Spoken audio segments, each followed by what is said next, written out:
Et salut à tous, c'est Dimitri Zapkeeping. Aujourd'hui, je vais vous présenter le timer CubeZap.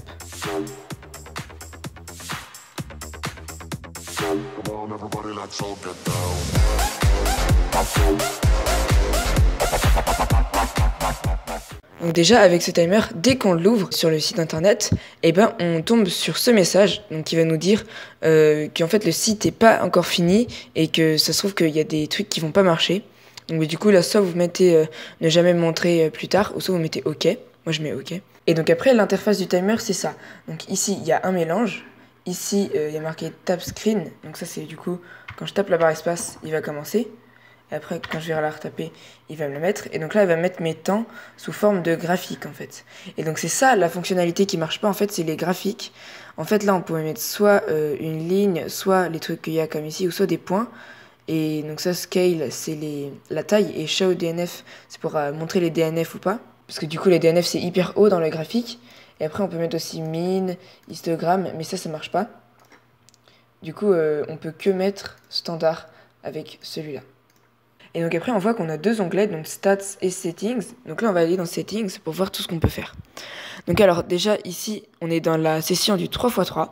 Donc on voit que l'icône, c'est un 3x3. Mais donc on peut changer. On peut mettre le 2x2, le 3x3, le 4x4, le 5x5, le 6x6, le 7x7, le Blind, le Rubik's Clock, le Fit, le Megaminx, l'OH, le Pyraminx, le Scube, le Square One. Et donc après, là, il y a des cubes unofficiaux. Donc là, il y a le Mirror, le Générique, donc c'est une pièce de puzzle, et le Egg. Et après, on a les Scramble. Donc là, c'est du 2x2 au 7x7 et avec Scube, Megaminx et Pyraminx, mais malheureusement il n'y a pas Clock et Square One. Et aussi on peut ne pas mettre de Scramble, parce que ça c'est la session du 3x3, et on peut en créer plein d'autres des sessions. Donc moi du coup je vais laisser 3x3 et Scramble 3x3, parce qu'en fait ici on peut voir toutes nos sessions. Donc là ça c'est les 4 qui sont déjà créées, enfin en vrai il y en a 5 mais il y en a une en cours, donc on la voit pas.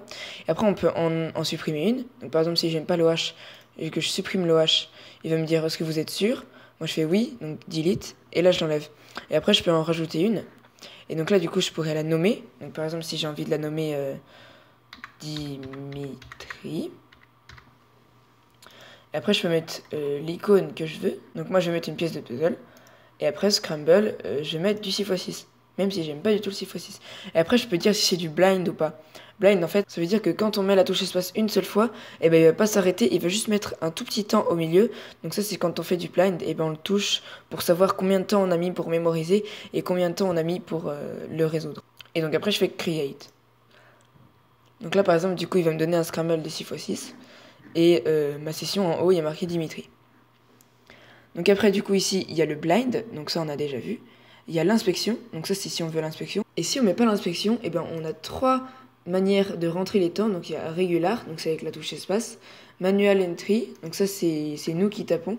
Et là en fait quand on tape, c'est comme dans les compétitions, c'est-à-dire par exemple si j'ai fait un 2,25, je vais taper 2, 2, 5 et du coup il va décaler tout seul. Donc ça c'est bien. Et après on a StackMat, donc ça c'est pour brancher si vous avez un timer speed stacks. Après, on a l'update, donc ça c'est ce qu'on va voir quand on est en train de résoudre le cube. Donc il y a soit centisecondes, donc ça c'est toutes les secondes avec les centièmes, soit juste les secondes, donc là on fait yes pour changer, ou soit rien du tout, donc du coup il y aura marqué résolution. Et donc après là les deux fonctionnalités qu'il y a ici, je sais pas trop à quoi elles servent. Et après ici en fait il y a aussi la couleur, donc flavor. Moi j'ai mis en violet, mais il y a aussi bleu, il y a violet, il y a rose, il y a orange, il y a vert, il y a noir, et il y a marron. Et après on peut mettre fruit salad. Donc ça en fait c'est à chaque fois qu'on va sur le timer, il va mettre une couleur différente entre toutes celles-là. Maintenant je vais vous montrer une petite résolution avec ma session et je vais cocher blind, comme ça vous pourrez voir. Là du coup si je tape sur la barre espace, il va directement commencer parce que j'ai choisi blind et donc j'ai pas mis l'inspection. Donc du coup, tac, là j'ai tapé sur la barre espace. Donc là il va commencer, vu que je lui avais dit de me montrer que les secondes, et du coup il va me montrer que les secondes. Et après là vu que j'ai mis en blind, si je tape une fois, il va me mettre un temps en bas. Donc là 9,44 c'est le temps que j'ai mis pour mémoriser. Et après si je réappuie sur la barre espace, et après je vois mon temps dans le graphique. Et on voit tous les temps aussi à gauche. Après donc toutes les fonctionnalités qu'on a avec les temps. Donc on peut l'enlever, on peut rajouter une pénalité, donc c'est-à-dire soit rien, soit plus 2, soit DNF. Soit on peut voir le scramble, donc là par exemple c'est mon scramble pour mon 6x6 blind où j'ai mis 17 secondes. Donc c'est mon PB. Et après ce temps, si en fait on s'est trompé de session, donc ça c'est bien, on peut le changer de session. Donc par exemple, si en fait je me suis trompé, c'était du 3x3, et ben je vais le mettre sur la session 3x3. Du coup, quand je vais revenir ici et que je clique sur 3x3, et ben j'ai mon 1775 avec le 944. Du coup ici on voit le graphique, donc j'ai un temps entre 2 et 3 et un temps entre 17 et 18. Et on peut voir que ma mine, elle est sub 10, et ben ça j'ai pas du tout fait exprès. Et après la dernière fonctionnalité que j'ai oublié de vous montrer, c'est change name. Donc ça en gros c'est si je veux plus qu'il s'appelle 3x3 cube, et ben je vais mettre qu'il s'appelle Rubik's Cube. Et après je clique sur rename, et donc là maintenant il s'appelle Rubik's Cube. Et après ici aussi, bah, si vous n'êtes pas content du scramble ici, ou alors que vous l'avez déjà fait ou je sais pas quoi, et ben vous pouvez le changer, donc en faisant comme ça. Et là, vous aurez un autre scramble. Après, ici, je pense que vous pouvez mettre plein d'events différents. Donc, par exemple, là, je vais en recréer un où je vais mettre du Pyramix et je vais pas mettre de scramble parce que j'ai envie de faire du Pyramix sans scramble. Et donc, je vais le nommer Akipu. Voilà. Donc là, je vais le créer. Et là, je vais faire une résolution sur Akipu au Pyramix. Donc, vu que j'ai pas de scramble, il va me le faire. Oh, j'ai fait 2,55. Donc, bah, je suis assez fort. Et donc voilà, du coup c'est la fin de cette vidéo. J'espère que ça vous aura plu et que je vous ai fait connaître un nouveau timer. Et du coup nous on se dit à bientôt pour de prochaines vidéos. Allez, salut!